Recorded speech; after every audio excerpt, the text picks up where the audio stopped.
Hmm. So cognitive processes, wherein we studied about what is cognitive processes, what is cognitive, thinking and things like that. उसमें हम लोगों ने attention पढ़ा. Attention में हम लोगों ने पढ़ा पहले अटेंशन का डेफिनेशन क्या होता है. तो दो तरह के डेफिनेशंस है दिए है. नॉर्मैन ने दिया है और ग्लूडफोर्ड ने दिया है. उसके बाद एस्पेक्ट्स ऑफ अटेंशन, उसमें span of attention. Can you repeat both name? हाँ, मैं सब ये सब हमारे मतलब अब हम पूरा सेशन रखेंगे इसके ऊपर, वहां पे मैं सब पढ़ाऊंगी. ये बात एक बार फिर से रिपीट करूंगी. ओके.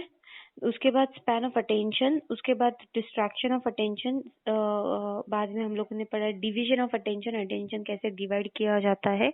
उसके बाद फ्लक्चुएशन ऑफ अटेंशन. ये सब हम लोगों ने पढ़ा. आपको याद आ रहा है कुछ नाम से? Yes? हाँ, याद तो आ रहा है. ओके. उसके बाद हम लोगों ने दिया था काऊ. हाँ. उसके बाद परसेप्शन के बारे में हम लोगों ने पढ़ा. परसेप्शन में हम लोगों ने क्या पढ़ा? डेफिनेशन पढ़ा कि परसेप्शन क्या होता है. अटेंशन को देखने पर, किसी भी चीज को देखने के बाद हम लोग उस ऑब्जेक्ट को परसीव करते हैं, राइट. हमारे दिमाग में डालते हैं कि हाँ ये ऐसा चीज है, तो इसको बोलते हैं perception. So phenomena associated with perception, तो उसमें हम लोगों ने top down and bottom up processing पढ़ा. उसके बाद लॉस ऑफ परपेचुअल ऑर्गेनाइजेशन, उसमें हम लोगों ने law of proximity, law of similarity, law of continuity, ये सब हम लोगों ने पढ़ा, राइट. Law of closure. उसके बाद हम लोगों ने थिंकिंग पे आए थे हम लोग. थिंकिंग में हम लोगों ने डेफिनेशन, थिंकिंग का कोर एलिमेंट्स जो कि मेंटल रिप्रेजेंटेशन है.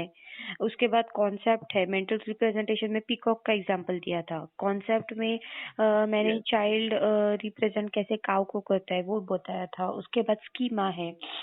उसके बाद लैंग्वेज है. तो ये सब हम लोगों ने ऑलरेडी पढ़ा है. टाइप्स ऑफ थिंकिंग में सबसे बड़ा पहला जो टाइप है वो जो कि प्रॉब्लम सॉल्विंग है, वो स्किप किया है आपके पोर्शन में, तो वो मैंने नहीं पढ़ाया. सेकंड जो है वो क्रिएटिव थिंकिंग है कि किसी भी चीज को आप कैसे क्रिएटिवली थिंक करते हो, तो उसमें प्रिपरेशन है, इंक्यूबेशन है, वो सब मैंने आपको पढ़ाया था. इल्यूमिनेशन आपको याद आ रहा है? वेरिफिकेशन. Yes. ये सब पढ़ाया था. अभी थिंकिंग, पहले अटेंशन हो गया, उसके बाद परसेप्शन हो गया, उसके बाद थिंकिंग हो गया. अभी क्या है? तो अभी लर्निंग है. लर्निंग मतलब क्या है आपके हिसाब से? लर्निंग क्या होता है? लर्निंग जो आप डेली लाइफ में करते हो क्या है, मतलब इसका आपको क्या लगता है कि क्या हो सकता है ये?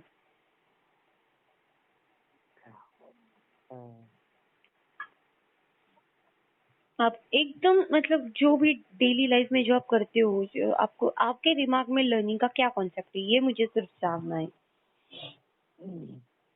सीखते हैं कि ये क्या है, ये कैसे हुआ. हाँ. ओके. ओके. और संजीव, हेलो, आपको आवाज आ रही है मेरी? Are you able to hear me? Hello. Hello. Yes Sanjeev. हाँ दीदी. Yes yes. आपको क्या लगता है लर्निंग क्या है? डेली लाइफ के बारे में बात करें. हाँ. डेली लाइफ के बारे में अगर हम बात करें लर्निंग का. हेलो. हाँ बोलो ना, आप बोलो. ओके. तो वही मतलब हम जो डेली करते हैं, हम जो काम करते हैं, आई थिंक यही सब होगा लर्निंग का. लर्निंग. तो लर्निंग में क्या है? जैसे सुबह उठो, वॉशरूम वगैरह, ब्रश वगैरह. सी लर्न मतलब किसी भी चीज को देख के, उसको समझ के, उसको बात से दोहराना. यस. ओके. हिंदी में अगर मैं बताने जाऊँ तो, इंग्लिश में अभी देखो क्या बोलते हैं. You might think of learning in terms of what you need to do before an upcoming exam, right? आपके एग्जाम से पहले आप क्या करते हो? लर्न करते हो. क्या लर्न करते हो? स्टडीज को लर्न करते हो, राइट? और acquiring new skills like dancing or cycling, but it is only a small segment of the vast learning process which encompasses all areas of life, including school learning, learning various skills, learning about places and people, and many more. Okay, यहाँ पे क्या बताया गया है कि आपको अगर learning बोला गया कि लर्निंग क्या है, तो आप बोलोगे कि लर्निंग जो है वो क्या है कि एग्जाम से पहले जो हम करते हैं वो एग्जाम से पहले क्या करते हो, तो टेक्स्ट बुक को लर्न करते हो, या फिर आप Yes. बोलोगे कि acquiring new skills like dancing, cycling, ये लर्निंग है। डांस कैसे आप करते हो? एक दिन उठ के डांस करते हो? नहीं, आप किसी का इमिटेट करते हो, किसी का देखते हो, लर्न करते हो स्टेप्स और उसके बाद करने की कोशिश करते हो। साइकिलिंग कैसे Yes. करते हो? साइकिल पे बैठ के फटाक से चलाओगे आप? नहीं, आप किसी No. का देखोगे कि ऐसे पैडल आगे आगे लेके जाते हैं और आप उसको लर्न करोगे, राइट? सो दैट इज वो। सो यहाँ कोई पे भी क्या चीज बोला है? विदाउट लर्न हम नहीं कर सकते। हाँ, तो यहाँ पे क्या बताया गया है कि लर्निंग सिर्फ ये नहीं है, इससे आगे बहुत प्रोसेस है एक लर्निंग की, और बहुत इंटरेस्टिंग है जो आप स्कूल में लर्न करते हो। वेरियस लर्निंग स्किल्स, स्किल्स मतलब क्या हो गए, ये सब डांसिंग और साइकिलिंग सब हो गया, right? Learning about places and peoples, अभी डिफरेंट चीजों के बारे में, डिफरेंट पीपल के बारे में आपको कैसे पता होगा, तो वो सब, ये सब लर्निंग से पता चलता है। तो ये कैसे पता चलता है, ये हम इस चैप्टर में, इस चंक में पढ़ेंगे, ओके? तो यहाँ पे एक एग्जाम्पल दिया गया है, अब ठीक से या मैं पढ़ती हूँ अभी, आप ठीक से सुनो, ओके? मैं एक्सप्लेन करूंगी बाद में। Read the following examples and identify the duration of change in the behavior. Rohit, an alcoholic, abusive people around him under the influence of alcohol. ये फर्स्ट सेंटेंस है। रोहित, मैं बाद में फिर से एक बार पढ़ती हूँ। Rohit an alcoholic abusive people around him under the influence of alcohol. Uday is able to draw human figures well. You must have identified that the change in the behavior of Rohit is temporary and the change in the behavior of Uday is relatively। देखो यहाँ पे रोहित के बारे में क्या बताया गया है कि रोहित के आसपास जो सब लोग हैं वो सब कैसे है, अल्कोहलिक है, और वो उसके और अल्कोहलिक है इसलिए वो इन्फ्लुएंस हो गया उनपे कि क्या कि ये सब अल्कोहल करते हैं तो मैं भी शायद वैसा करूँगा, ओके? वेल उदय जो है वो अच्छा ड्राइंग निकाल पा रहा है, वो क्या है, उसके अंदर के स्किल्स है, राइट? उसके अंदर के या स्किल्स है। दीदी। वाइल रोनित के क्या है, रोनित किसी के ऊपर आधार पर इन्फ्लुएंस हो चुका है और इसीलिए वो बिहेवियर अडॉप्ट कर रहे हैं। लेकिन रोनित को सोचो कि वहां से निकाल के कोई अच्छे प्लेस में फिर से रख दिया तो रोनित वो बिहेवियर रखेगा? नहीं रखेगा। क्यों नहीं रखेगा? क्योंकि वहां पे उसके आसपास वैसे अल्कोहलिक पीपल नहीं होंगे। Able to understand? Yes. Yeah okay, दीदी। Okay, so see second example देखते हैं। Read the following examples and identify the reason for a change in the behaviour. Pratik learned to ride a bicycle by continuous repetition. Akshay got an electric shock after putting his finger in shocker and so he stopped doing so. You must have identified that the change in the behavior of Pratik must be due to the practice and the change in the behavior of Akshay must not be because of practice but rather must be because of experience. Okay. प्रतीक के बारे में क्या बताया कि प्रतीक cycle पे बैठा है, bicycle ride करने की सोच रहा है, तो बार बार गिरा, बार बार ये हुआ, लेकिन रिपीटेशन करने के बाद, रोज उठ के साइकिल चलाने के बाद उसको पता चल गया कि मैं साइकिल कैसे चलाऊंगा। अभी साइकिल चलाना वो सीख गया, ओके? अक्षय का देखो, यस। अक्षय को इलेक्ट्रिक शॉक लगा। कैसे लगा? उसने इलेक्ट्रिक जो शॉक होता है, सॉरी, जो सॉकेट होता है उसमें अपनी उंगली डाली, उसको शॉक लगा। उसने ये अभी उसको पता चला कि मैं जब यहाँ पे उंगली डालूंगा सॉकेट में मुझे शॉक लगने वाला है, इसलिए उसने क्या किया, वो एक्टिविटी करना लाइफ में अभी स्टॉप की। अभी एक बार शॉक लगा, अभी लाइफ में कभी नहीं सॉकेट में हाथ डालेगा। समझ रहे हो आप भी ऐसा करते हो ना, कोई खतरा होगा वहां पे, कभी आपको पता चला कि ये ऐसे करने के बाद मुझे खतरा होता है, तो आप क्या करोगे? वो चीज लाइफ में फिर से नहीं दोहराओगी, राइट? दीदी जब मैं थोड़ा छोटा था ना, तो मैं जानबूझ के लाइट पकड़ रहा था कि मैं बोला देखता हूँ कैसा इसका एक्सपीरियंस होता है। मैंने जानबूझ के पकड़ा था, बहुत जबरदस्त मारा था मेरे को। हाँ, तो फिर क्या क्यों मारा था? क्योंकि आपके पेरेंट्स को पता है कि यहाँ से इसको शॉक लगेगा तो क्या होगा, हाथ जल जाएगा, कोई ज्यादा बड़ा करंट आएगा तो और प्रॉब्लम्स होगी, राइट? लेकिन यहाँ पे क्या बताया, देखो अक्षय को ऑलरेडी एक बार सबक मिल गया, वहां पे मैंने एक किया, डेंजर हो गया, शॉक लग गया, अभी लाइफ में कभी नहीं करेगा। तो ये क्या है, ये भी एक लर्निंग ही है ना, मुझे एक सीख ही मिली ना, मैंने कुछ सीखा ना इससे। हाँ, तो यहाँ पे डिफरेंट टाइप्स के लर्निंग होते हैं, टाइप्स नहीं बोल सकती मैं, लेकिन कैसे डिफरेंट तरह के होते हैं। अभी मुझे पता नहीं मैं कौन से वर्ड्स में डालूं, लेकिन कैसा होता है कि हम लर्न मतलब कोई भी चीज को एक्वायर करना, तो वो अच्छी भी हो सकती है, बुरी भी हो सकती है। अभी देखो यहाँ पे रोनित के एग्जाम्पल में, वहां पे वो उसके आजू बाजू कौन से लोग थे, अल्कोहलिक लोग थे। अल्कोहलिक मतलब जो दारू पीते हैं, तो उसने वही चीज को अडॉप्ट किया। लेकिन अभी मैंने रोनित को वहां से उठा के मैं किसी अच्छे प्लेस पे जाके रखूंगी तो वो कोई अच्छी चीज अडॉप्ट करेगा, आप समझ रहे हो? लेकिन जो स्किल्स होते हैं, जैसे उदय में स्किल्स थे ह्यूमन फिगर निकालने की, वो उसके अंदर स्किल्स थी। ओके, वो उसका एक स्किल सेट था। हाँ, तो वो भी एक टाइप का लर्निंग ही है।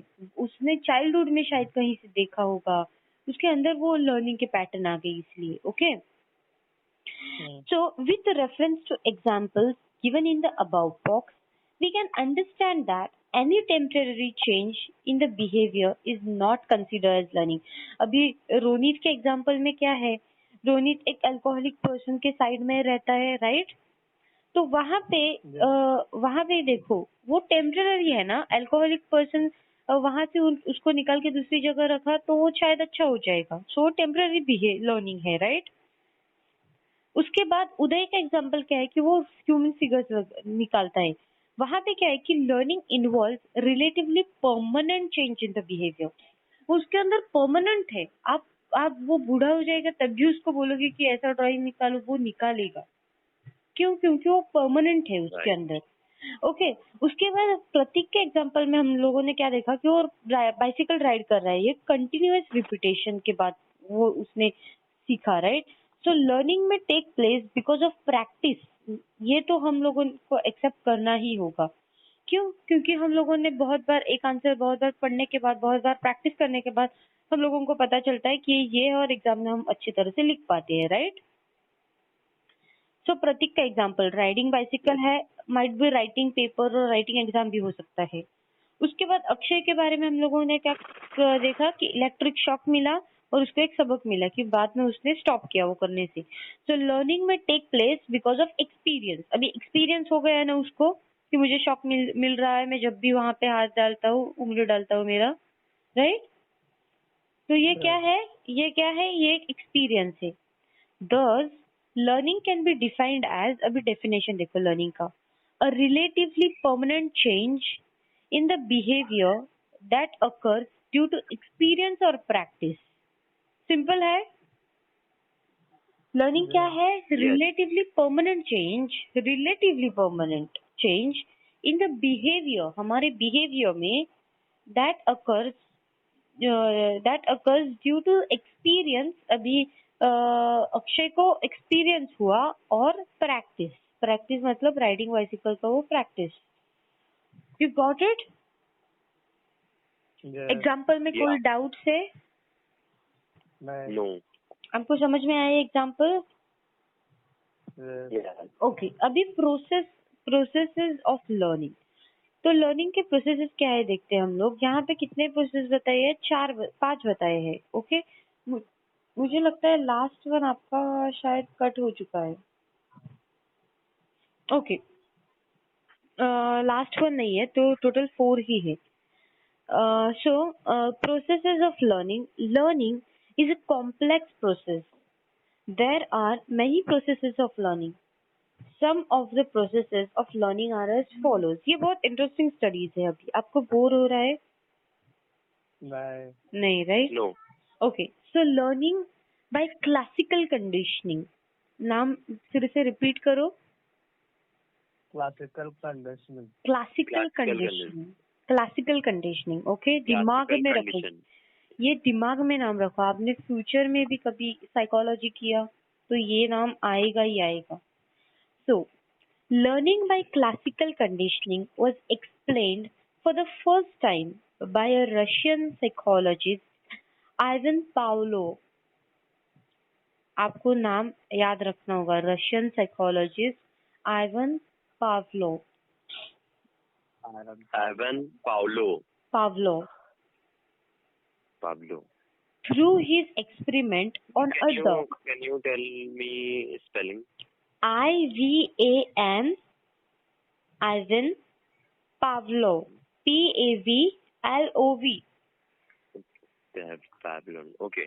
ओके, ये रशियन साइकोलॉजिस्ट था। इसने अभी देखो ये सब ना जो कंडीशनिंग है वो ये बहुत अच्छे से याद रहती है हम लोगों को।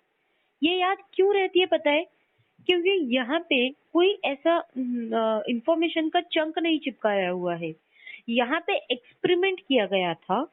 किसने किया था? आइवन पावलो ने यहाँ पे एक्सपेरिमेंट किया था। किसके ऊपर? एक डॉग के ऊपर एक्सपेरिमेंट किया था कि डॉग या फिर इंसान कैसे लर्न करते हैं। तो उसने देखा कि एनिमल्स कैसे लर्न करते हैं, ओके। और उसने इसलिए डॉग के ऊपर एक एक्सपेरिमेंट रखा था जिससे उसने सीखा, उसने एक सीख दी कि लोग कैसे अक्सर सीखते हैं, ओके। तो ये बहुत इंटरेस्टिंग है और बहुत आपको अच्छे से याद रहेगा। मुझे तो एटलीस्ट ये बहुत अच्छे से याद रहा था क्योंकि ये एक्सपेरिमेंट था ना। सो उसने क्या किया देखो, मैं रीड करती हूँ और बाद में आपको हिंदी में भी अच्छे से पढ़ाती हूँ। He inserted a tube surgically in the dog's salivary glands so that he could measure the amount of salivation. He then presented the sound of the bell and food one after the other several times and measured how much the dog salivated. After several trials, the dog started salivating to the sound of the bell even when the food was not given. Based on these findings, Pavlov gave a theory of learning called classical conditioning. In our daily life, we learn many things by classical conditioning. For example, when a small child is given an injection, he starts crying due to pain. A small child slowly understands that whenever he visits the doctor, he is given an injection. When he understands the connection between doctor and injection, he immediately starts crying as soon as he is taken to the doctor. Okay, पहले मैं आपको Pavlov के experiment के बारे में बताती हूँ। तो पावलोव को देखना था कि लोग कैसे लर्न करते हैं, ओके, किसी भी बिहेवियर को, किसी भी चीज को कैसे लर्न करते हैं। तो उसने पहले डॉग के ऊपर एक टेस्ट किया, एक्सपेरिमेंट कंडक्ट किया। उसने क्या किया, सर्जिकली डॉग के अंदर मतलब बॉडी के अंदर एक ट्यूब को इंजेक्ट किया, एक ट्यूब को फिट किया। कहाँ फिट किया वो? तो वो जहाँ पे हम सैलिवेट करते हैं, सैलिवेट मतलब हमारे मुंह के अंदर जो सैलिवेशन, आपको पता है ना या नहीं पता? Yes, पता है, सैलिवेशन पता है। मतलब हिंदी में क्या बोलते हैं उसको? थूंकी या अभी में, हाँ, तो उसको सैलिवेट बोलते हैं। तो उसने क्या किया, डॉग के अंदर वो ट्यूब फिट किया जो मेजर करेगा कि डॉग को कितना सैलिवेशन होता है। सैलिवेशन क्यों होगा? अभी हमको सैलिवेशन क्यों होता है? क्योंकि हम किसी अच्छे फूड का अगर हमको स्मेल आएगा, राइट, अच्छा टेस्टी फूड का स्मेल आएगा, तभी हम सैलिवेट करना स्टार्ट करेंगे, तभी हमारे मुंह में पानी आएगा, राइट। तो ये मुंह में पानी आता है, उसको क्या बोलते हैं? सैलिवेशन। तो देखो अभी ना पावलोव ने क्या किया, उसको स्टडी करना था ना, तो उसने क्या किया, डॉग को रखा लेबोरेटरी में, बेल को रिंग किया और बेल को रिंग करने के बाद उसको अच्छे से फूड लाया, टेस्टी फूड, ओके। तो डॉग सैलिवेट करने लगा, ये हो गया। उसके बाद उसने क्या किया, रिपीटेडली किया, पहले बेल बजाई, उसके बाद फूड आया, बेल बजाई, फूड आया, बेल बजाई, फूड आया। उसके बाद तो डॉग को पता चल गया कि बेल बजाने के बाद मेरा फूड आता है। तो एक बार ऐसा भी हुआ जबकि बेल बजाई, फूड नहीं आया है, फिर भी डॉग सैलिवेट करने लगा। समझ रही हो आप? Yeah. Yes, baby, very interested. मैं फिर से रिपीट करूँ, ये आपको कॉलेज में नहीं पढ़ाएंगे शायद No, इस no. तरह से। Yes, yes, right. ये देखो पावलोव ने एक एक्सपेरिमेंट कंडक्ट किया जो कि डॉग के ऊपर था। ओके, डॉग के ऊपर वो एक्सपेरिमेंट था। उसने क्या किया, सर्जिकली एक ट्यूब इंसर्ट की। कहाँ पे इंसर्ट की? डॉग जहाँ पे सैलिवेट करता है वो मेजर करने के लिए कि कितना उसने ज्यादा सैलिवेट किया, वो मेजर करने के लिए उसने वहां पे ट्यूब इंजेक्ट की। उसके बाद उसने क्या किया, डॉग को लेबोरेटरी में रखा, बेल बजाई और फूड आया, बेल बजाई और फूड आया। ये बार बार दोहराने के बाद एक बार ऐसा भी हुआ जब बेल बजाई और फूड ही नहीं आया, फिर भी बेल के आवाज पर डॉग सैलिवेट करने लगा। क्यों? क्योंकि उसको एक लर्निंग था कि बेल बजाने के बाद मेरा फूड आता है। You getting the point? और ये पूरे Yeah. एक्सपेरिमेंट को बताया गया है कि क्लासिकल कंडीशनिंग। ये पूरे एक्सपेरिमेंट को नाम दिया है उसने classical conditioning. Clear enough? Classical Yeah. condition, yeah. Yes. Classical conditioning बोला तो डॉग का एक्सपेरिमेंट आपके दिमाग में फटाक से आना चाहिए अभी। Yes, yes. ये तो एक्सपेरिमेंट हो गया पावलोव का। अभी उन लोगों ने बोला है कि रियल लाइफ में भी हम लोग क्लासिकल कंडीशनिंग को देखते हैं। कैसे देखते हैं? अगर एक चाइल्ड को डॉक्टर के पास लेके गई और उसको एक इंजेक्शन दिया, ओके, वो बहुत रोने लगा, उसको पता चल गया कि इंजेक्शन मिल रहा है मुझे डॉक्टर पे आने के बाद, ओके, तो नेक्स्ट टाइम जब आप चाइल्ड को बोलोगे कि अभी आप बीमार हो चुके हो, आप हम लोगों को डॉक्टर को विजिट करना ही होगा, तो छोटे बच्चे क्यों रोने लगते हैं? क्योंकि उन लोगों ने कनेक्शन एस्टेब्लिश किया है कि मैं डॉक्टर के पास जाता हूँ, मुझे इंजेक्शन मिलके मैं वापस आता हूँ रो के। ओके, तो उन लोगों ने कनेक्शन एस्टेब्लिश किया है कि मैं डॉक्टर के पास जा रहा हूँ और इंजेक्शन मिल रहा है और इसीलिए मैं रोने लगता हूँ, इसलिए मुझे डॉक्टर के पास ही जाना नहीं है। ओके, समझ रहे हो आप? बहुत इंटरेस्टिंग है ना ये? Yeah, very interesting. तो इसी को ही बोलते हैं क्लासिकल कंडीशनिंग। कोई भी डाउट है इसमें? नहीं डाउट है? आपको नाम याद रहेगा, Russian psychologist Ivan Pavlov. Pavlov लिखेगो तो भी चलेगा। Classical conditioning, okay. अभी उसके बाद एक दूसरा एक्सपेरिमेंट है जिसका नाम है ऑपरेंट कंडीशनिंग। क्या है? Repeat. Operant conditioning.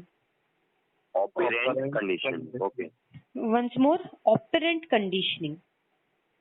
Operant conditioning, okay. अभी ना जब मैं 12th में थी तब मैं तो बहुत कंफ्यूज होती थी इस दोनों चीज में, क्योंकि हमारे प्रोफेसर ने मतलब दोनों बहुत मिक्स करके पढ़ाया था। ओके, इसलिए मैं एवरी टाइम कंफ्यूज होती थी। लेकिन आपको अभी क्लासिकल कंडीशनिंग तो एकदम फिक्स हो चुका है ना, तो आपको ऑपरेंट कंडीशनिंग मतलब जो दूसरा है वो ऑपरेंट कंडीशनिंग, ऐसे आप समझ के अभी लिख सकते हो। Okay, so learning by an operant conditioning was explained by American psychologist Frederick Skinner. He performed an experiment in which Frederick Skinner, yes, he performed an experiment. इसने भी experiment conduct किया in which a rat was put in a special box that contained a lever. If the rat pressed that lever, he was given food. Gradually, the rat learned to press the lever to get food. Here, the rat is learning to connect his behavior of pressing the lever with receiving the food. According to Skinner, certain behavior may be learned to gain positive consequences. Similarly, he also demonstrated that certain behavior may be learned to avoid negative consequences. Okay, operant conditioning में ये किसने study किया था? Actually concept ना थोड़े से similar होते जाते हैं जब हम आगे लर्न करते हैं। कौन से? क्लासिकल कंडीशनिंग और ऑपरेंट कंडीशनिंग। तो ऑपरेंट कंडीशनिंग में ये किसने स्टडी किया था? अमेरिकन साइकोलॉजिस्ट ने, जिसका नाम था फ्रेडरिक स्किनर। उसको स्टडी करना था कि हम लोग, एक चीज हम लोगों को बताई गई है कि ऐसा करना है और वो हम चीज करते हैं। क्यों करते हैं? क्योंकि हम लोगों को कुछ अच्छा मिलता है। ओके, तो इसने उसने क्या किस पर ये किया? रैट के ऊपर। अभी सोचो, रैट को दिमाग कितना है कि जो चीज बताई है वो करता है और उसके बाद वो उसको मिलता है। Like basic things. ओके, हम लोग बोलते हैं ना कि एनिमल्स में तो दिमाग नहीं होता। दिमाग किसके पास होता है? ह्यूमंस के पास होता है, राइट? लेकिन रैट जैसा या भी एनिमल को ये सीखता है किसी चीज को। ओके, तो उसने रैट के ऊपर एक्सपेरिमेंट कंडक्ट किया, जहाँ पे रैट को एक स्पेशल बॉक्स में डाला गया था। एक स्पेशल बॉक्स होता है, वहां पे एक उसने तैयार किया था। वहां पे उस बॉक्स में उसको रैट को डाला। वहां पे एक लेवर था, मतलब एक बटन था। ओके, तो रैट जब भी उस बटन को प्रेस करता था, उसको फूड मिलता था। वो बटन को प्रेस करता था। बट फर्स्ट टाइम कैसे वो प्रेस करेगा दीदी? हाँ, तो क्योंकि फर्स्ट उसको तो टाइम पता उसको नहीं है ये नहीं पता बटन। था। उसको नहीं पता था। फर्स्ट टाइम वो वहां वहां घुमा, ये तो कुछ बॉक्स में कुछ है ही नहीं, एक बटन ही तो है रेड कलर का। तो क्या करेगा रैट? क्या करेगा? उसको जाके कुछ ऐसे ये करेगा वो करेगा। तो उसने क्या किया, जब भी जाके उसने उस बटन को दबाया, रेड सिग्नल आया, उसको फूड मिल गया। वो तो पहली बार तो एकदम शॉक था कि ये क्या हो चुका है। ऐसा मैं बताती हूँ आपको सिर्फ इंटरेस्टिंग होने के लिए। लेकिन उसको अभी पता चले, मैंने ये दबाया, मुझे फूड आ गया अच्छे से। उसने क्या किया बाद में, एक बार फिर से ट्राई किया, फिर से फूड आ गया। फिर से ट्राई किया, फिर से फूड आ गया। तो वहां पे स्किनर को क्या पता, अभी वो ट्राई करना नहीं छोड़ रहा है। ट्राई एक बार बार जाके दबा रहा है, बार बार जाके दबा रहा है। क्यों? क्योंकि उसको पता चलता है कि मैं दबाने के बाद मुझे फूड मिलता है, राइट? आप समझ रहे हो? yes, हाँ, yes, तो रैट क्या कर रहा है कि बार बार वो जाके वो बटन दबा रहा है, क्योंकि उसे पता है कि मैं यहाँ पे दबाऊंगा मुझे फूड आएगा। ओके, यहाँ पे क्या होता है कि the rat is learning to connect the behaviour of pressing the lever with receiving the food, right? वहां पे क्या हो रहा है? वहां पे बेल बजाने के बाद डॉग सैलिवेट कर रहा है। ओके ओके, वहां पे डॉग का कोई बिहेवियर नहीं है, वहां पे सैलिवेशन है। यहाँ पे क्या है? यहाँ पे बिहेवियर हो रहा है। ये कौन सा बिहेवियर? वो बटन प्रेस करने का बिहेवियर। मैं बटन प्रेस कर रहा हूँ, मुझे फूड मिल रहा है, तो मैं क्या करूंगा? बटन प्रेस करते ही रहूंगा। समझ रही हो आप? वैसे ही yes, अगर वो प्रीवियस एग्जांपल में हम लोगों ने देखा, जहाँ पे उसका नाम क्या था? अक्षय। अक्षय को क्या हो गया? इलेक्ट्रिक शॉक मिल गया, राइट? एक बार मिल गया, yes, लर्न कर लिया उसने कि मैं कभी लाइफ में इलेक्ट्रिक अभी इस सॉकेट के साइड में नहीं जाऊंगा। समझ रहे हो आप?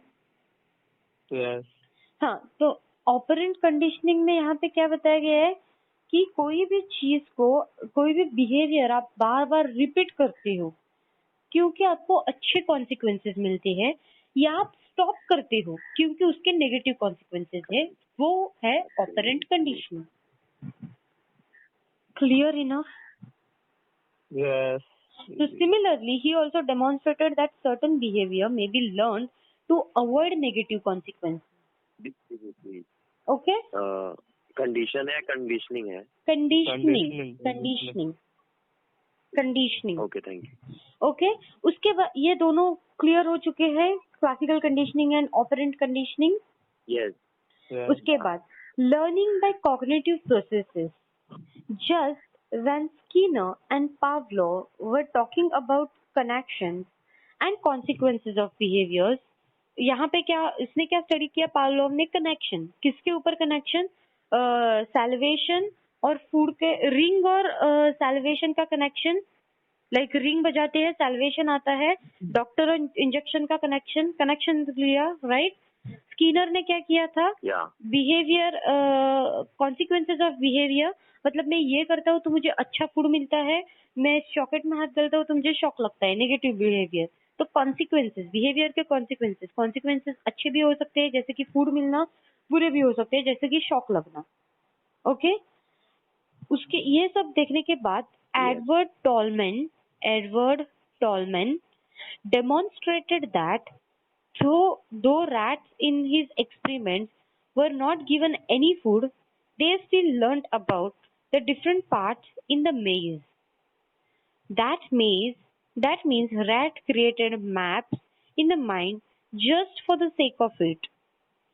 His experiment demonstrated that learning may take place in mind using mental processes, what he called cognitive processes now. देखो अभी एडवर्ड टॉलमैन ने क्या डेमोन्स्ट्रेट किया, पहले उसने स्टडी किया कि स्किनर ने रैट के एक्सपेरिमेंट के बारे में क्या बताया गया है, पावलोव ने डॉग के एक्सपेरिमेंट के बारे में क्या बताया गया है, और उसने डेमोन्स्ट्रेट किया कि रैट को वहां पे फूड प्रेजेंट किया जाता था लेकिन उसको दिया नहीं। ओके, उसको क्या पता चल गया कि मैं जब भी प्रेस करता हूँ वो बटन तब भी फूड आता है। ओके, तब भी फूड आता है, तो वो क्या करेगा, बार बार दोहराएगा जब तक उसके पास वो फूड नहीं मिलेगा। ओके, वो रिपीट करेगा उस बटन को प्रेस करने का बार बार वो करेगा। क्यों? क्योंकि जब तक उसके पास फूड नहीं आता है। तो यहाँ पे क्या हुआ, रैट के दिमाग में दिमाग के मैप ने उसको डायरेक्ट किया कि आपको ये करना है क्योंकि ये करने के बाद आपको फूड मिलेगा। इस एक्सपेरिमेंट के बाद उसको पता चल गया दैट लर्निंग में टेक प्लेस इन माइंड, ये माइंड में चलता है using mental processes what we call cognitive processes. ये कहाँ पे, ये सब आप लर्न कैसे करते हो, सिंपल लैंग्वेज में बताती हूँ। लर्न कैसे करते हो आप, आपके दिमाग से ही लर्न करते हो, राइट? आपके दिमाग में कोई चीज आती है तब आप लर्न करते हो, राइट? तो ये सब लर्निंग की जो प्रोसेस है, इसने बोला है, एडवर्ड टॉलमैन ने बोला है कि ये दिमागी प्रोसेस है, ये मेंटल प्रोसेसेस है जो माइंड में है, जिसको हम बोलते हैं cognitive processes. Got it? Yes. Boring है? No. No, okay. उसके बाद देखो लास्ट हमारा ये चैप्टर का भी ये लास्ट है टॉपिक जो है learning by assimilation and accommodation. Learning by assimilation and accommodation. Jane Piaget explained that we learn many things by assimilation and accommodation. Jane 9:30. हाँ. Jane Piaget Jane Piaget is of the opinion that on the basis of new experiments or new information, we keep refining the existing concepts that we have. For example, when a child conforms a concept of cow, she extracts some general rules or characteristics to form a concept of cow. But when he encounters a buffalo, she notes that the difference between the cow and buffalo, it forms a separate concept of buffalo. This process of forming and refining a concept on basis of similarities and differences is called learning by assimilation and accommodation. Okay, हम लोगों ने देखा कि learning एक connection के बाद भी होती है, जो हम क्लासिकल कंडीशनिंग में पढ़ा। बिहेवियर के कॉन्सिक्वेंसेस जो होते हैं, जहाँ पे हम ऑपरेंट कंडीशनिंग में हम लोगों ने पढ़ा। यहाँ पे जेन पेगेट है, इसने क्या एक्सप्लेन किया है, इसने कोई एक्सपेरिमेंट नहीं लिखा, लेकिन इसने सिर्फ एक्सप्लेन किया है। इसने क्या एक्सप्लेन किया है कि लर्निंग जो होती है वो कैसे होती है, किसी भी चीज को एसिमुलेट करने के बाद और एकोमोडेट करने के बाद। इसने एक एग्जाम्पल दिया है, किसके बारे में एग्जाम्पल दिया है, चाइल्ड के बारे में। हाँ, चाइल्ड ने देखा कि एक काव है, काव मतलब 4 पैर है, व्हाइट कलर की है, पूंछ है, ऐसा सिर है, 2 कान है। उसने देखा कि अरे हाँ, ये तो बात, उसको जब भी काव बोलोगे तभी उसके दिमाग में यही एक पिक्चर आएगा कि व्हाइट कलर की होती है, 4 पैर, एक पूंछ और 2 ऐसे कान, ऐसा शरीर। लेकिन जब वो बफेलो को देखेगा तो वो सोचने लगा कि ये क्या है, इसके भी तो 4 पैर है, एक पूंछ है, 2 कान है, वैसा सिर है, बॉडी स्ट्रक्चर भी ऐसा है। लेकिन उसको पता चलेगा कि अरे यार, ये व्हाइट कलर का होता है, ये ब्लैक कलर का होता है, जो ब्लैक कलर का होता है वो बफेलो है, जो व्हाइट कलर का होता है वो काव है। समझ रहे हो आप? Yes. Are you able to cow रहता है, वो जो काऊ रहता है वो भी ब्लैक होती है। हाँ, तो वही मतलब, लेकिन ज्यादातर से कैसे होती है ज्यादातर से कैसी होती है काऊ, मतलब व्हाइट कलर में ही होती है ना? White red. हाँ, तो उसको वो एक बिहेवियर को एसिमुलेट करेगा, राइट? कि हाँ ऐसी है मतलब ये काऊ है, वैसी है मतलब ये बफेलो है. So, but when he encounters that buffalo, she knows that the difference between the cow and buffalo and forms a separate concept of buffalo. This process of forming वो separate concept form करता है तो, okay? This process of forming and refining a concept on the basis of similarities and differences is called learning by assimilation and accommodation. Done? सब हो गया ये concept सब पता चल गया है आपको? Yes. ओके अभी मैं क्या बोलती हूँ आपको एक काम करती हूँ, अभी हम क्विक रिवीजन लेते हैं पूरे टॉपिक के बारे में. ओके पूरे लेसन के बारे में, सो दैट आप घर जाके रिकॉर्डिंग पढ़ सकते हो. नेक्स्ट लेक्चर हम क्वेश्चन से स्टार्ट करेंगे, आपको मैं क्वेश्चन पूछूंगी और उसके बाद हम नया चैप्टर स्टार्ट करेंगे. ओके दीदी थर्ड का पूछोगे ना आप? 4th चैप्टर ये जो हम आज लर्न कर रहे हैं वो फ्राइडे को, अभी फाइन. इस फ्राइडे तक हो जाएगा आपका ये रिकॉर्डिंग सुनो उसके बाद हो जाएगा शायद. Yes. नहीं चाहिए तो मैं नेक्स्ट फ्राइडे को रखती हूँ. ओके हो जाएगा. लेकिन अभी चलेगा, हो जाएगा. हाँ so will start with it. हम लोगों ने चैप्टर 4 का जो नाम है कॉग्निटिव प्रोसेसेस, उसमें हम लोगों ने पहले इंट्रोडक्शन में पढ़ा कि कॉग्निटिव प्रोसेसेस क्या होते हैं, कॉग्निटिव प्रोसेसेस कैसे होते हैं. The process like sensation, attention, perception, learning, memory, forgetting, thinking, problem solving, ये सब क्या है कॉग्निटिव प्रोसेसेस है जो हमने नीचे के चैप्टर में सब पढ़ा, राइट? उसके बाद पहले इंट्रोड्यूस किया है अटेंशन को. अटेंशन क्या है? तो अटेंशन के बारे में दो लोगों ने डेफिनेशन दिया है. पहला है ग्लिफोर्ड. उसने क्या बताया गया है कि attention is the process of focusing on one or few objects, persons or situations from among many from the fields of awareness. ये थोड़ा कॉम्प्लिकेटेड है इसलिए मैंने आपको बोला था कि सेकंड वन आप पढ़ के आओ, वो है नॉर्मन का. उसने बताया है कि attention is the mental process of bringing few stimuli into the center of awareness out of many stimuli presented. Attention के एस्पेक्ट्स है तो कितने हैं? टोटल 4 एस्पेक्ट्स है. वहाँ पे फर्स्ट है span of attention. Span of attention में हम लोगों ने देखा कि हमारे दिमाग में कोई भी चीज कितनी देर तक रहती है. ओके एस्पेक्ट्स ऑफ अटेंशन के बारे में आपको क्वेश्चन आ सकता है that define me what is aspects of attention. So there are 4 types of aspects of attention. First is span of attention, then is distraction of attention, division of attention and fluctuation of attention. Span of attention में कोई भी चीज हमारे दिमाग में कितनी time तक रहती है. यहाँ पे एग्जांपल है डिजिट्स के. डिजिट्स हमारे जो होते हैं वो कितने 7 से 8 अल्फाबेट से ज्यादा नहीं होते हैं.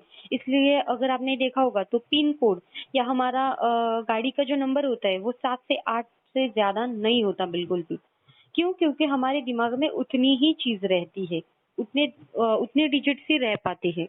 ओके उसके बाद हमने डिस्ट्रक्शन ऑफ अटेंशन के बारे में पढ़ा. आपको इसमें अगर कुछ प्रॉब्लम होगा, मैं पढ़ती जा रही हूँ लेकिन कुछ प्रॉब्लम होगा तो मुझे कट करो. Okay okay. उसके बाद हम लोगों ने डिस्ट्रक्शन ऑफ अटेंशन के बारे में बता कि हमारा अटेंशन एक चीज से दूसरे चीज तक कैसे कैसे जाता है. ओके डिस्ट्रक्शन कैसे आता है? हम लोग क्लासरूम में बैठे हैं, बाहर एक पिजन है, हम लोगों का अटेंशन वहां पे जाता है, फिर से क्लास में आता है. ये क्या हो गया? डिस्ट्रक्शन हो गया. ओके अटेंशन के बारे में यहाँ पे क्या होता है, हम लोग अटेंशन दे रहे हैं लेकिन डिस्ट्रैक्ट भी हो रहे हैं. ओके तो अभी हम कोई भी स्टडी कर रहे हो, किसी ने लाउड वॉइस में अभी अगर फिल्म का सॉन्ग चालू किया तो हम लोगों का अटेंशन वहां पे जाता है. शायद हम लोग वो फिल्म का सॉन्ग बोलने लगेंगे और हमारा अटेंशन यहाँ से निकल जाएगा. ओके उसके बाद division of attention. Division of attention में क्या बताया गया है कि आप लोगों ने देखा होगा कोई भी आदमी या आपका डैड वगैरह चाय पीता है और न्यूज़पेपर पढ़ता है, तो आप लोग सोचते होंगे कि ऐसा 2 तरीके से ये कैसा कर रहा है.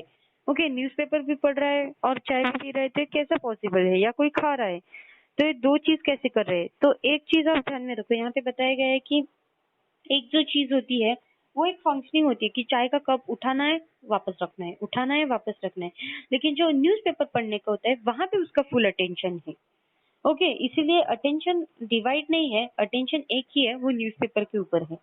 ओके, उसके बाद हम लोगों ने देखा fluctuation of attention. Fluctuation of attention में क्या पढ़ा कि अटेंशन जो है वो फ्लक्चुएट होता है बार बार।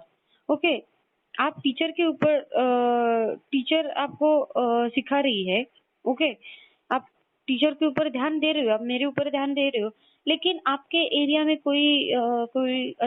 कोई दूसरा रूम में कोई आपकी मम्मी आ गई, डैडी आ गया, तो आप क्या करोगे? वहां पे अटेंशन दोगे, बाद में फिर से मेरे लेक्चर पे आओगे। ओके, तो ये अटेंशन फ्लक्चुएट हो गया, राइट? तो ये इसके फ्लक्चुएशन ऑफ अटेंशन होने के बाद ये चैप्टर मतलब ये पूरा चंक अटेंशन का खत्म होता है। उसके बाद परसेप्शन। परसेप्शन में हम लोगों ने क्या पढ़ा? डेफिनेशन पढ़ा परसेप्शन का कि परसेप्शन क्या है? किसी भी चीज को एक्वायर करना, अटेंशन होने के बाद एक्वायर करना। इसमें हम लोगों ने फेनोमेना एसोसिएटेड विद परसेप्शन, जहाँ पे हमने bottom up and top down processing के बारे में देखा कि किसी भी चीज को एक्वायर करने के बाद किसी भी चीज को एक्वायर करने के बाद हम उसको इम्प्लीमेंट करते हैं, वो है टॉप डाउन प्रोसेसिंग। और बॉटम अप प्रोसेसिंग में क्या है कि किसी भी चीज हमको दी गई है ऑलरेडी, ऑलरेडी हमारे पास है और हमको वैसे ही करना है, तो वो है बॉटम अप प्रोसेसिंग। उसके बाद लॉ ऑफ परपेचुअल ऑर्गेनाइजेशन, जहाँ पे लॉ ऑफ प्रॉक्सिमिटी बताया गया है। लॉ ऑफ प्रॉक्सिमिटी के यहाँ पे हम लोगों को डॉट्स दिए गए हैं। तो डॉट्स में कैसा किया है? पूरे लाइन में डॉट्स दिए गए हैं, फिर भी उसका असेंबल ऐसा किया है कि हर 4 डॉट्स का एक ग्रुप बनाया हुआ है। तो हम लोग ऐसे नहीं बोलेंगे कि ये डॉट्स सब लाइन में है, हम लोग क्या बोलेंगे कि 4 डॉट्स का एक ग्रुप है। तो यहाँ पे क्या हो गया, जिसको वैसे जैसे असिमुलेट किया है उसके ऊपर से हम वैसे उसको बोलते हैं। लॉ ऑफ सिमिलरिटी में क्या बोला गया है कि यहाँ पे डॉट्स है और क्रॉस है। सो हम लोग क्या बोलते हैं कि डॉट डॉट डॉट हम लोगों को सब एक साइड में हम लोगों को हम देखते हैं और क्रॉस को सब एक साइड में देखते हैं। ओके, हम लोग सिमिलरिटी एक्वायर करते हैं कि डॉट है मतलब ये सब सिमिलर है और क्रॉस है मतलब ये सब दूसरे है।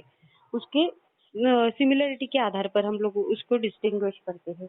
लॉ ऑफ कंटिन्यूटी मतलब यहाँ पे वो जो एल का एग्जांपल मैंने बताया था आपको, जहाँ पे वो लाइन कट की गई है, इवन दो वो यहाँ पे 4 लाइन है, आप बोलोगे कि एल है और उसको एक लाइन कट की गई है, उसको बोलते हैं लॉ ऑफ कंटिन्यूटी। उसके बाद law of closure. Law of closure में क्या बताया गया है कि ऑब्जेक्ट दिए गए, जैसे कि स्क्वायर, स्क्वायर को पूरा स्क्वायर नहीं बनाया गया है, उसके जो 4 एजेस है उसको टच नहीं किया, फिर भी ऐसे सिर्फ 4 लाइन लगाए हैं 4 साइड से, फिर भी आप क्या बोलोगे कि ये स्क्वायर है। क्यों बोलोगे? क्योंकि आपको पता है कि ऐसे दिखने वाला ऑब्जेक्ट स्क्वायर ही होता है। तो ये लॉ ऑफ क्लोजर। थिंकिंग के बारे में हम लोगों ने पढ़ा पहले कि थिंकिंग क्या है। हम लोगों की मेंटल एक्टिविटी है एक, जो हमारी दिमागी प्रोसेस है, वो उसको बोलते हैं थिंकिंग। उसके बाद हम लोगों ने मेंटल रिप्रेजेंटेशन पढ़ा। मेंटल रिप्रेजेंटेशन में हम लोगों ने क्या पढ़ा कि हम किसी भी चीज को, हम लोगों को अगर बोला गया है कि ये चीज को सोचो, तो हमारे दिमाग में वो कैसे फटाक से चीज आती है और क्यों आती है? क्योंकि हम लोगों ने वैसे उसको पहले देखा था। यहाँ पे पीकॉक का एग्जांपल दिया गया है कि उसके विविड कलर्स है, वो कलरफुल है, उसकी साइज क्या है, उसका शेप क्या है, उसका साउंड कैसा है। ये हमारे मेंटल रिप्रेजेंटेशन में फटाक से आता है जब भी कोई हमको बोलता है कि ये आप दिमाग में सोचो, इसका रिप्रेजेंटेशन करो। ओके, उसके बाद एक मिनट, हाँ, ओके, उसके बाद कॉन्सेप्ट के बारे में है। कॉन्सेप्ट में क्या बताया गया है, यहाँ पे किसका एग्जांपल दिया गया है कि चाइल्ड का example of child forms a mental representation of a cow, therefore he starts deriving. हाँ, तो यहाँ पे काउ का एग्जांपल दिया गया है कि चाइल्ड ने काउ को देखा, जो हमने अभी एसिमुलेटिंग और एसोसिएटिंग में पढ़ा कि उसने काउ को देखा, उसने एक आइडिया डिराइव की that how is cow, cow has 4 legs, a body structure like this and a tail, एक हेड है और 2 ears है। तो उसको पता चल गया कि ये काव है। उसने एक आइडिया, एक लॉजिक इस्तेमाल किया। उसके बाद स्कीमा। स्कीमा में हम लोगों ने क्या सोच देखा? जू का एग्जांपल, चाइल्ड और जू का एग्जांपल आपको याद आ रहा है कि चाइल्ड को एक Yes. बार जू में लेके Yes. गए, वहाँ पे एनिमल्स है, होम्स है, केज है, डिस्प्ले है, पब्लिक है, तो उसको पता चल गया कि अरे यार ये तो जूम है। जूम का उसने एक स्कीमा एस्टेब्लिश किया। उसके बाद लैंग्वेज। लैंग्वेज में आपको अगर बताया गया है कि कैट, अगर आपको मैंने एग्जांपल दिया कि cat, the word cat stands for actual cat, the word cat is a symbol for cat. अगर आपको मैंने कैट बोला, अगर मैं हमसे आपको सोचने को बोल भी नहीं रही हूँ, सिर्फ कैट ऐसा बोल रही हूँ, फिर ये आपके दिमाग में कैट का तस्वीर आता है, राइट? Yes. उसके बाद types of thinking. Types of thinking में क्या देखा हमने? Creative thinking. क्रिएटिव थिंकिंग में हम लोगों ने यहाँ पे एक पोएट का एग्जांपल लिया था पूरे इसको देखने के लिए, जहाँ पे पोएट पहला क्या करता है? प्रिपरेशन, उसके बाद इंक्यूबेशन होता है, इसके बाद इल्यूमिनेशन होता है, उसके बाद वेरिफिकेशन होता है। प्रिपरेशन में क्या करता है वो? प्रिपरेशन में उसको अभी नई नई आइडियाज आ रही है, क्रिएटिव आइडियाज आ रही है। क्यों आ रही है? वो पोएम को प्रिपेयर कर रहा है, राइट? उसको नई नई आइडियाज आ रही है। उसके बाद इंक्यूबेशन। इंक्यूबेशन में क्या होता है? तो वो किसी भी चीज को फोकस करता है, देखता है कि मुझे अभी क्या करना है। वो 2 लाइनें लिखता भी है शायद पोएम का, बहुत अच्छी तरह से लिखता है, जो कभी मतलब लिख भी नहीं पाया हुआ, इतना अच्छा लिखता है। ओके, और उसके बाद क्या होता है कि वो रुक जाता है। इंक्यूबेशन में क्या होता है? वो रुक जाता है और वो लिख ही नहीं पा रहा है, कुछ नहीं लिख पा रहा है। ओके, कुछ हो नहीं पा रहा है। वो क्या कर रहा है? अभी डिस्ट्रैक्ट हो रहा है, उसका जो एक्चुअल मेन एम है वहां से डिस्ट्रैक्ट हो रहा है। और क्या कर रहा है? जिम में जा रहा है, ये कर रहा है, मतलब जो उसका फोकस है ही नहीं वो हो रहा है वहां पे। उसके बाद इल्यूमिनेशन। इल्यूमिनेशन में क्या है? देखो, सडनली उसको एक आइडिया आ जाएगा और वो आइडिया मतलब इतना अच्छा लाइन मिलेगा कि शायद वो कभी लिख भी नहीं पाएगा उतना अच्छा लाइन। इतना अच्छा उसको आइडिया आ जाएगा कि वो पोएम के बारे में, और वो सडनली थॉट लिखना चालू करेगा। और उसके बाद वेरिफिकेशन। वेरिफिकेशन मतलब उसने अच्छा लिखा है, नहीं लिखा है, कैसा लिखा है, वो सब उसके बारे में वेरिफिकेशन। और इसके बाद लर्निंग, जो हम लोगों ने आज पढ़ा, जो मैं फिर से रिपीट करने वाली नहीं हूँ। Okay, Hmm. Got it? Yes. Was it overwhelming? बहुत स्ट्रेसफुल था? नहीं, ठीक था। ठीक था। अभी आप जाओ घर में, जाके ये पूरा पढ़ो, चंक सब रिवाइज करो अच्छे से, और हम नेक्स्ट लेक्चर में नया chapter, that is 5th chapter start करेंगे। ओके? और आपका 5th चैप्टर स्टार्ट करने से पहले इसका क्वेश्चन आंसर्स होगा, तो आपको ये फ्राइडे को चाहिए या मैं नेक्स्ट फ्राइडे को शिफ्ट करूँ? अगर फ्राइडे को हम रेडी नहीं रहेंगे तो मैं मैसेज करूंगा, क्योंकि okay okay, no problem, no problem. Yes yes क्योंकि सबका भी करना रहता है ना। Yes yes, no problem. आपकी कन्वीनियंस के हिसाब से, आपको चाहिए तो भी बोलो, नहीं चाहिए तो भी बोलो। मैं क्यों बता रही हूँ कि आपको एक क्वेश्चन आंसर्स का आइडिया आ जाएगा कि कौन सी तरह के क्वेश्चंस पूछे जाते हैं, और दोनों मिलके जवाब दे दो ना। मैं ऐसा नहीं बताती कि आप ही जवाब दे दो, आप ही जवाब दे दो, दोनों मिलके जवाब दे दो। आप दोनों भी सीख पाओगे। हमें चाहिए, पर हम रेडी रहेंगे तो हम बताएंगे। Yes yes, sure, no problem, no problem. आपके कन्वीनियंस के हिसाब से बताओ। तो नेक्स्ट लेक्चर में मैं 5th चैप्टर स्टार्ट करती हूँ। अगर आपका रेडी होगा तो मुझे बताओ, मैं क्वेश्चंस पूछूंगी। Okay? Okay okay. Yes, so I will just disconnect the call now. Okay, have a nice day. Thank you. Bye bye. Have a nice day. Thank you. Bye.